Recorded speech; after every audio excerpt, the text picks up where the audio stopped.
Allô? C'est Coralie. Salut Coralie. Ça va? C'est bon? Je te dérange pas? Non, non. Alors, je vais te passer Marie Privé, journaliste pour femmeactuelle.fr. Elle était là à la conférence, mais elle n'a pas pu rester aux tables rondes. Donc, voilà, même genre de questions que tu as déjà dû avoir jusqu'ici. On sait pas.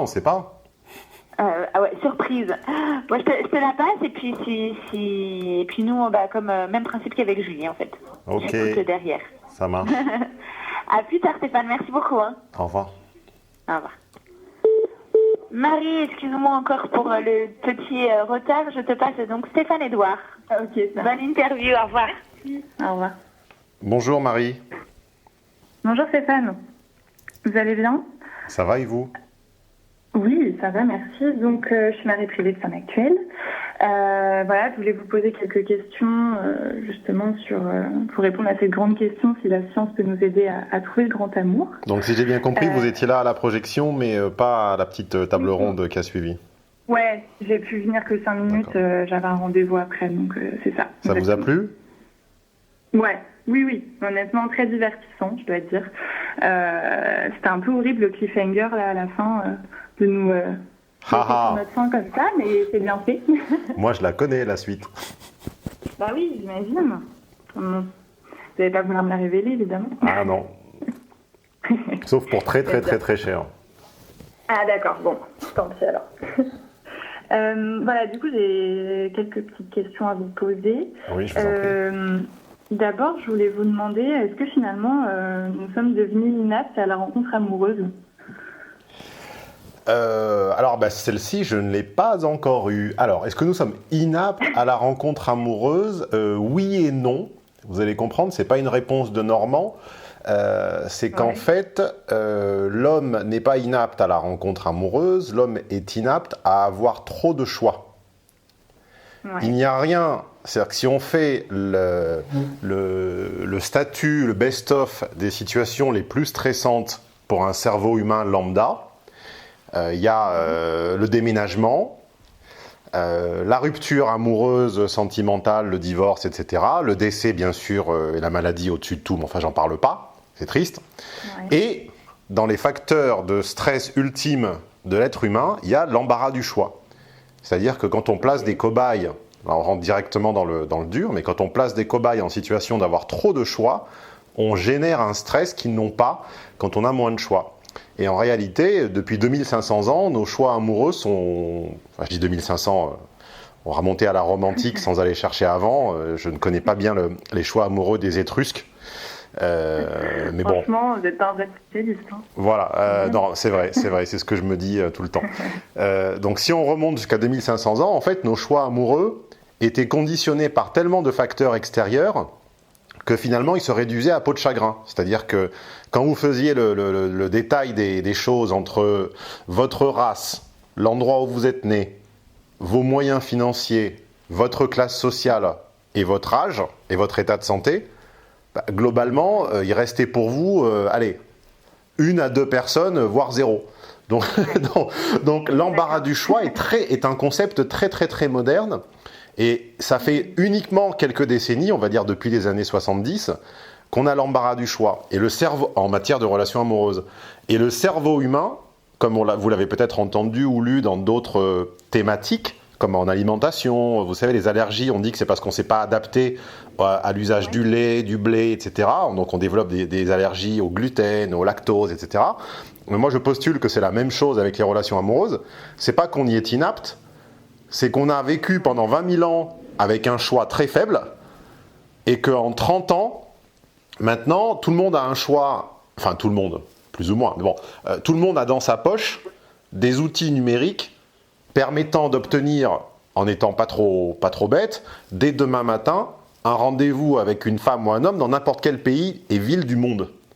Et ce que je postule, c'est que notre système nerveux, notre intelligence, nos neurones, notre petit logiciel interne n'a pas eu le temps, en 30 ans, de compenser 20 000 ans d'histoire. Et cette profusion de relations nous laisse finalement des goûts amers et on développe des stratégies comme ça qui peuvent paraître très incohérentes a priori, J'expliquais à une patiente il y a 2 jours, je lui expliquais pourquoi elle n'avait l'impression que de rencontrer des mauvais garçons et ce qu'elle appelait des odieux connards, si je puis me permettre. Bon, c'est un peu grossier, mais enfin l'expression n'est pas de moi et d'elle. Pourquoi pas. Et je lui expliquais donc pourquoi il y avait elle me disait oui, vous n'allez pas être d'accord, mais moi je dis il y a que des odieux connards. Ce à quoi j'ai répondu oui, c'est vrai, et je suis d'accord.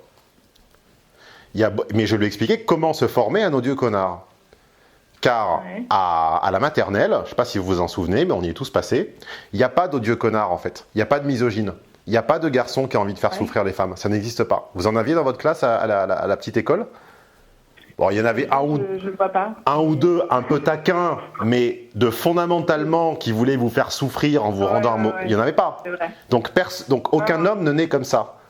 Mais quand un homme est confronté à une relation amoureuse très destructrice et que la femme part sans lui donner une explication convenable, c'est-à-dire quelque chose qui lui permette, dans sa logique d'homme, de comprendre les tenants et les aboutissants de ce qui s'est passé, il devient un connard.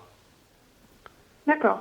Donc, les stratégies et la confusion actuelle en termes de rencontres, en termes de mariage, en termes de divorce, et cette espèce de sensation qu'ont la plupart des femmes, que les hommes se comportent en OC, en odieux, bip, et la plupart de la sensation que les hommes ont que les femmes se comportent en petite princesse vénale, pour faire le parallèle à peu près, pour être à peu près quitte des deux côtés, et vous montrer que je ne penche ni de l'un ni de l'autre.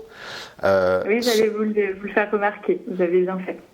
Oui, c'est ça, quand on se dit sociologue ou psychologue, on ne peut pas défendre un camp, parce que sinon, c'est pas juste. Donc, les femmes ont l'impression que les hommes sont des odieux connards, et les hommes ont l'impression que les femmes sont des petites princesses vénales. Ce sont des stratégies d'adaptation de nos petits cerveaux perdus, car 3000 ans, ou 20 000 ans, ou 15 000 ans, ou peu importe, d'histoire, ont été balayés et bousculés par des révolutions culturelles et technologiques très récentes, puisque les années 70, à l'échelle de la Terre, c'est la seconde d'avant. Et Facebook et compagnie, etc., c'est même pas la seconde d'avant, c'est un millième de seconde d'avant en termes d'histoire. Et donc, nous développons des stratégies un peu maladives, nous nous comportons très mal, nous avons tous fait souffrir des personnes, nous avons tous fait des mauvais choix amoureux qui nous ont fait souffrir soit l'autre, soit nous, soit les deux. Mais parce qu'en fait, ce n'est pas que nous sommes plus mauvais qu'avant. Si notre grand-père ou notre grand-mère ne trompait pas son conjoint, c'est pas parce qu'ils étaient bons et qu'on est mauvais. C'est parce que, comme le dit le dicton, qui a dit un vieux dicton, j'aime beaucoup les vieux dictons en sociologie, en étudiant les vieux dictons, on apprend beaucoup de choses sur la société d'avant que les écrivains ou que les journalistes n'ont pas forcément noté. On disait à l'époque, ne trompe pas qui veut, mais qui peut. Que veut dire ce dicton ? Il veut dire qu'à l'époque, on n'avait pas le choix. D'accord. Et que beaucoup de stratégies, beaucoup d'incompréhension, beaucoup de la confusion, beaucoup du chaos actuel ne sont pas parce que nous sommes une époque dévoyée où nous serions tous des individus plus égoïstes qu'avant, plus anarchistes, plus obsédés, plus tout ce qu'on veut. C'est simplement parce que nous n'avons pas eu le temps historique de nous adapter à une situation de rencontre, de choix et de plaisir. C'est trop facile. Ok. Donc c'est encore une question de cerveau qui n'a pas évolué en même temps que... On en reparle. Si on refait cette interview dans 5 ou 6 000 ans, je vous parie que les choses seront différentes. Ouais, ok. Bon, très intéressant. Ok. Et alors justement, qu'est-ce que la science, elle peut apporter en plus ? Alors, ce que là... Alors là... c'est vrai qu'on a plutôt... Pardon. Non, je vous écoute. Non, je dis, on a plutôt tendance à dire que finalement l'amour elle a rien de scientifique, que c'est quelque chose de déraisonnable. Donc c'est vrai que on se demande un peu ce que la science peut apporter en plus. Alors l'amour a toujours été quelque chose de déraisonnable. Ce qui a changé, c'est la conception du déraisonnable. Ouais. Pour revenir à ma romantique chérie, un empereur romain dont la foule, dont la plèbe savait qu'il était amoureux de sa femme, était tourné en ridicule. à l'époque, être amoureux, c'est-à-dire être étymologiquement sous l'emprise, sous le joug du sentiment amoureux, c'était être faible, et un homme fort ne pouvait pas l'être, c'était ridicule. Okay. Donc la passion amoureuse et les effets qu'elle a eus ont évidemment toujours existé, mais ce qu'avant on connotait de façon péjorative, aujourd'hui on le connaît de façon méliorative. C'est-à-dire qu'aujourd'hui, être soumis à l'emprise de la passion amoureuse, c'est très beau. Ouais. Donc c'est ça qui a changé en fait. C'est d'abord de comprendre que les effets, on va dire, euphorisants de l'amour, plutôt, oui, les effets euphorisants de l'amour-passion ont toujours existé, mais avant ils étaient connotés négativement, aujourd'hui ils sont connotés péjorativement. La science propose de faire un petit peu la part des choses et d'essayer de remettre chaque chose à sa place. C'est-à-dire que derrière le sentiment amoureux, que personnellement j'adore tomber amoureux, et j'aimerais bien que ça se reproduise d'ailleurs, je n'attends que ça, il faut toujours se souvenir que notre amour ne durera, ne fonctionnera et ne perdurera aux fameux 3 ans qu'a écrit celui qu'on connaît tous, l'amour dure 3 ans, ça ne perdurera au-delà que sur la base d'un ensemble d'éléments que j'ai résumés sous le terme de plan de vie ou de feuille de route qui doivent être, on va dire, compatibles, pour faire simple. Sinon, on n'a aucune chance. Il y a là une citation d'un écrivain que j'aime beaucoup, qui s'appelle Grégoire Lacroix, qui dit « En amour, ne jamais penser que l'impulsion de départ suffit à faire tout le voyage. » Un petit peu comme quand vous donnez les 2-3 premiers coups de pédale en vélo, vous partez d'un bon train, mais si vous arrêtez de pédaler, aussi intense, aussi puissant, aussi dévastateur qu'aient été vos 3 premiers coups de pédale, à moins que vous trouviez une descente infinie, le vélo va s'arrêter. Et le problème des gens, c'est pas les 3 coups de pédale initiaux, c'est qu'est-ce qui nous incite à continuer quand la première côte va arriver. Et ça, on ne s'en parle jamais. Et la côte arrive très très vite en général. Hein.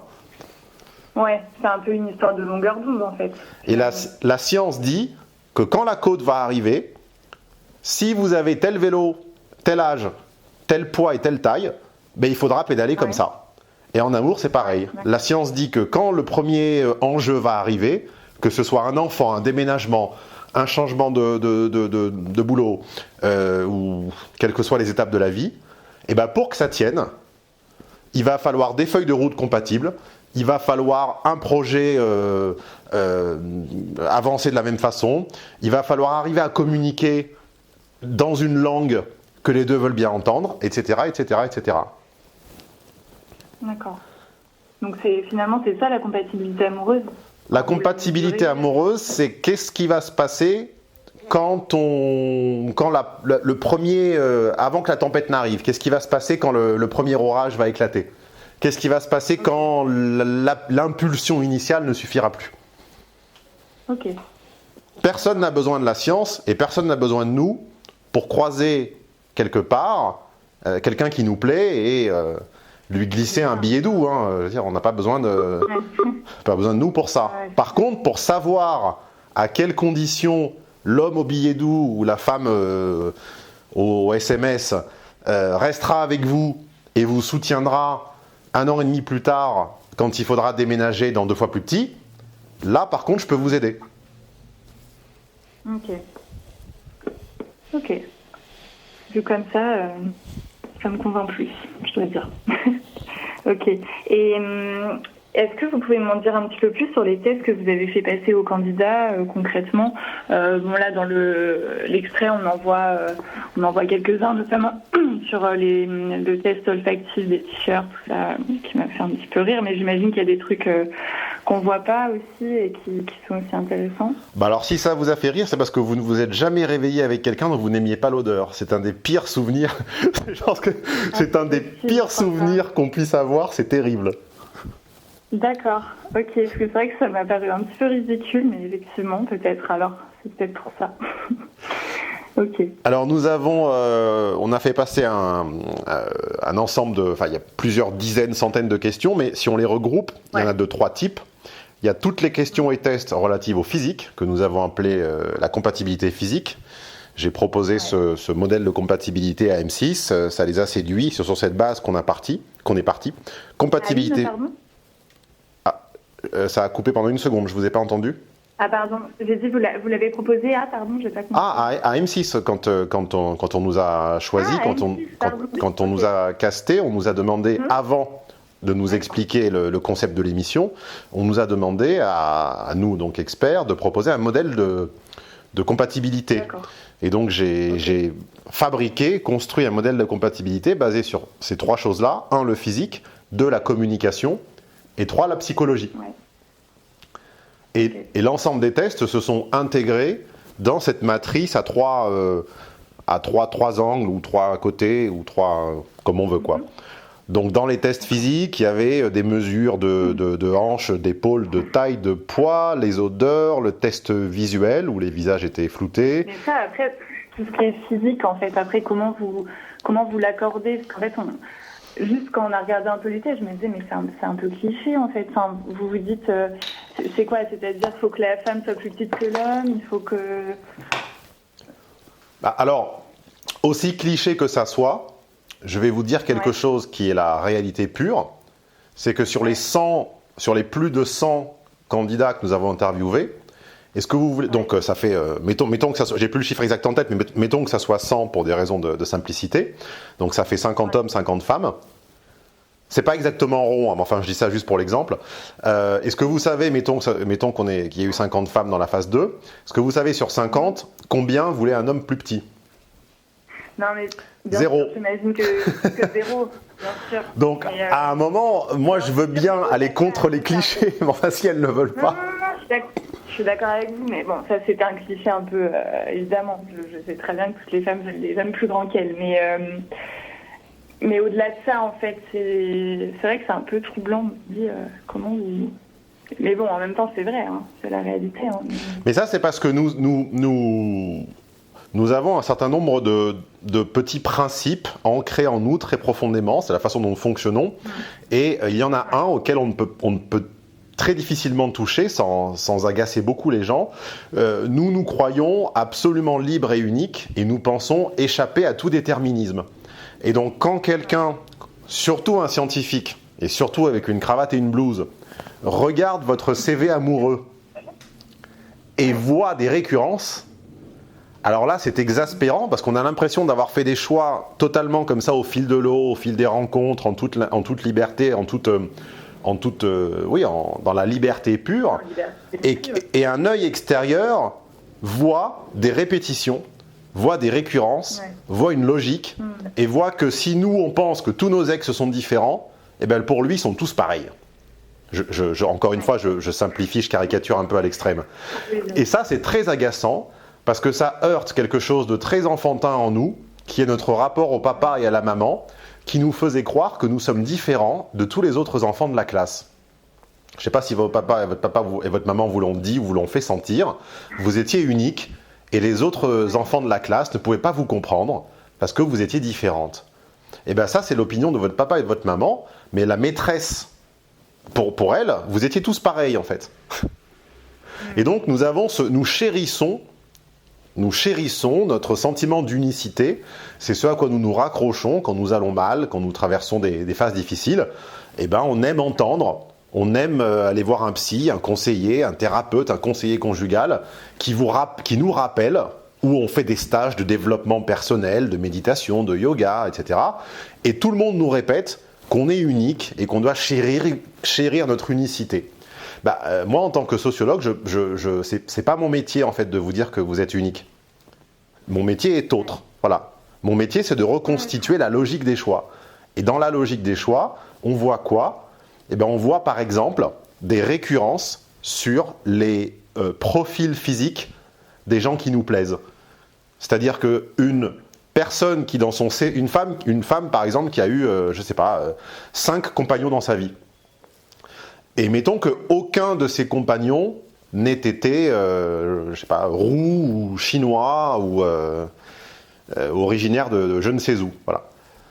Ouais. Il est très, très, très, très, très, très peu probable qu'en lui présentant un compagnon roux, chinois ou originaire de je ne sais où, quand bien même serait-il compatible sur 99,9% des autres plans de sa vie avec elle, il est très peu probable qu'elle ressente immédiatement de l'attirance pour lui, pardon. Ouais.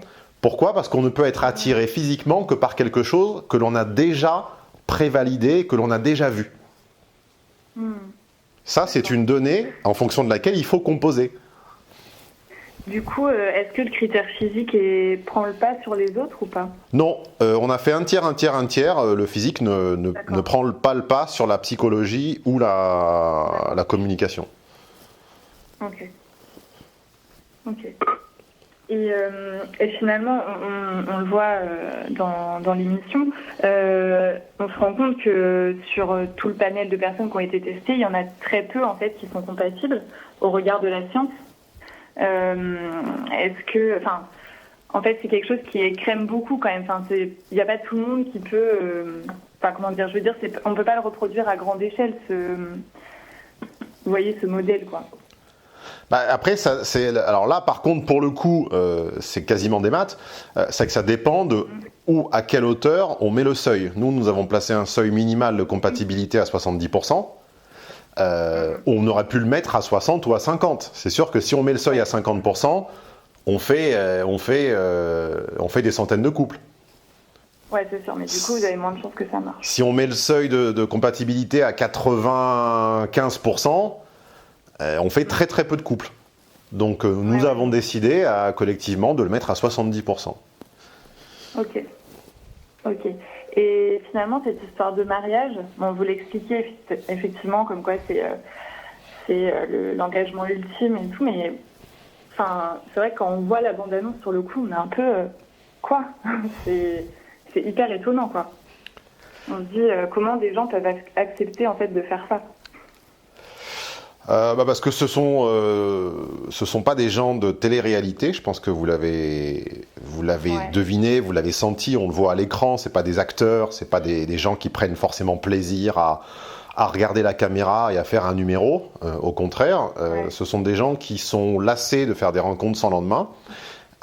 Ce sont des gens qui ont un objectif dans la vie à court terme, qui est de construire avec quelqu'un. Et ils ont l'impression que leur mode de rencontre habituel, que ce soit la salsa ou Tinder ou que sais-je, ne leur permettent pas de rencontrer cette personne. Et c'est une envie profonde, un désir profond, peut-être une horloge biologique également, autour de la trentaine. Et la surprise passée, ils ont tous un élément de surprise dans le regard. Hein. Je pense que vous l'avez vu quand on annonce. Il n'y en a pas un qui reste de marbre. Après, certains sont partis. Mais ceux qui sont restés se sont dit finalement, on s'est tellement trompé nous-mêmes, on s'est tellement séparés nous-mêmes, on s'est tellement déchirés nous-mêmes avec des gens qu'on a choisis en pleine conscience, en pleine liberté, avec tout notre cœur, que finalement, si on mettait un tout petit peu de science et un tout petit peu de raison dans tout cela. Et après, le mariage, c'est parce qu'évidemment, si on ne propose pas l'acte d'engagement le plus fort, ça devient tourner manège, quoi. C'est-à-dire, Jacqueline, je vous présente Jean-Paul. Non, finalement, lui, il a des moustaches, je l'aime pas. Bon, à demain. Non, c'est justement faut dire aussi qu'un mariage, ça passe bien à la télé, en plus. il y a tout ce côté, en plus, rencontre des deux familles qui est hyper... moi, j'avoue que j'étais pendue à l'écran. Hein. Là, le premier mariage, de voir les deux familles se rencontrer, ça marche bien, quoi, je veux dire, à la télé. Écoutez, moi j'aimerais beaucoup pouvoir dire que j'ai inventé le concept, mais je ne l'ai pas inventé. C'est un concept danois qui existe Voilà. Mais j'aurais beaucoup aimé avoir l'idée. Malheureusement, je ne l'ai pas eu. Voilà. J'ai été choisi. Le concept existait déjà. C'est sûr que, pendant l'émission, on reste un peu pendu au truc, c'est clair, mais après on se dit, putain, c'est quand même, c'est extrême quand même. Hein. On se dit, waouh, les gens qui font ça, ils sont un peu dingues quand même. Bon. Oui, je suis entièrement d'accord, et d'ailleurs, moi-même, l'aurais-je fait, je ne peux pas vous le dire. Mais si on réfléchit bien, et quand on est sociologue, ou quand on est psychologue, ou quand on est sexologue, on entend des histoires abracadabrantes, je vous l'assure, toute la journée. Journaliste aussi, j'en doute pas que vous ayez votre lot d'histoires abracadabrantes. Mais enfin, nous, des histoires d'adultère, de séparation, de le bébé n'est pas de toi, etc. On en a toute la journée. Et la réalité, c'est-à-dire la façon dont les gens s'embourbent dans des histoires d'une complexité indéchiffrable tout seul, je vous assure que parfois c'est à la hauteur de la télé. Hein.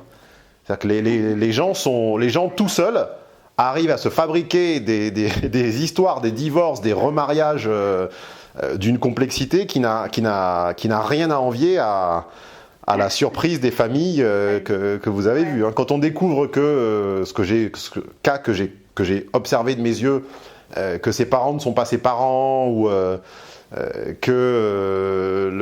élève un enfant qui n'est pas le nôtre, ou etc., ça vaut également son pesant de cacahuètes. Hein. Mais effectivement, oui, la cérémonie du mariage est très... Et l'arrivée des familles, etc., c'est très très fort, c'est sûr. Ouais. Bon, on a écouté la suite au prochain épisode, du coup. Hein. C'est ce qu'on dit. On a hâte de voir ce qui va se passer, si vous avez réussi à nous faire des couples qui tiennent. Alors, moi, j'ai déjà eu cette question, vous l'imaginez, je réponds souvent avec la métaphore du puzzle, c'est-à-dire que nous avons vérifié, nous avons compté le nombre de pièces du puzzle, et nous avons garanti que dans la boîte, il y avait le bon nombre de pièces et qu'elles s'emboîtaient bien. C'est ça la compatibilité, c'est vérifier qu'on vous livre un jeu, un puzzle, avec le bon nombre de pièces, donc il n'en manque pas, et les pièces ont la bonne forme, et on est sûr qu'elles s'emboîtent. Par contre, on ne monte pas le puzzle. C'est au couple, tout seul, hors caméra, dans la vie intime, à monter le puzzle. Et s'il y a 400 pièces, et qu'ils abandonnent à la 300 ou à la 350e, en disant c'est trop long et il y en a assez, on aura fait tout ce qu'on a pu, mais on ne va pas aller monter le puzzle pour eux non plus. Ouais, okay. Par contre, on est sûr que les pièces ont la bonne forme, rentrent bien les unes dans les autres et qu'il y en a le bon nombre. Après, c'est à eux de jouer un petit peu quand même. Hein. Oui, c'est sûr. D'ailleurs, on le voit dès le premier épisode qu'il y en a qui abandonnent assez vite. Oui, et tant mieux d'ailleurs, parce qu'on ne voudrait surtout pas imaginer que l'on propose un couple où l'un avait de toute façon en tête d'abandonner depuis le début. Quel respect ça aurait de l'autre participant? Ça veut dire qu'on se joue de lui. Et ça, c'est pas possible. Ok. Écoutez, Stéphane, merci beaucoup pour vos réponses. Je vous en prie. Et puis bon courage pour la tournée médiatique. Hein. Merci. C'est déjà faite d'ailleurs. Bon, c'est pas fini, je pense quand même. L'émission sera diffusée à compter du 7 novembre. On est mi-fin octobre. Je pense pas que la tournée va s'arrêter aujourd'hui. J'espère pas, en tout cas. Oui, ça va soulever des réactions, je pense. Donc vous allez ou vous avez déjà, je ne sais pas, écrire pour Femme Actuelle, hein, c'est ça? C'est ça. Donc c'est pour le site web. Au final, on aura 2 articles. Je vais faire un article plus justement un petit peu science. Est-ce qu'on peut répondre finalement à cette question de la science peut-elle nous aider à trouver le grand amour?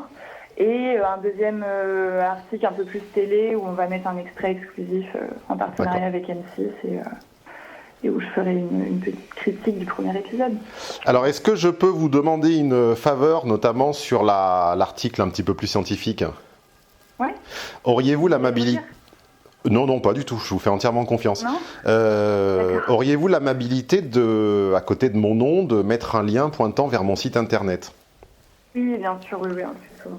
Oui, mon site s'appelle homme-d'influence.com. Ok. Homme étant au pluriel, il y a un S. Donc homme-d'influence, tout collé.com. Ok, je le mettrai en lien sur votre nom. C'est pour ça que je vous ai demandé si c'était web ou papier, parce que forcément, papier, c'est moins intéressant, les gens vont pas... Oui, mais souvent des petits astérisques, mais bon, c'est sûr que les gens vont pas faire de... C'est ça, ils vont pas poser leur magazine et aller prendre leur iPad et taper voilà. Par contre, en web... Oui, c'est sur le web, il n'y a pas de souci. Je peux vous mettre un lien, il n'y a aucun souci. Je vous remercie beaucoup et je reste à votre disposition pour toute question sur les tests ou les Romains ou ce que vous voulez. Super, ça marche. Très bon après-midi. Merci, vous aussi. Au revoir. Au revoir.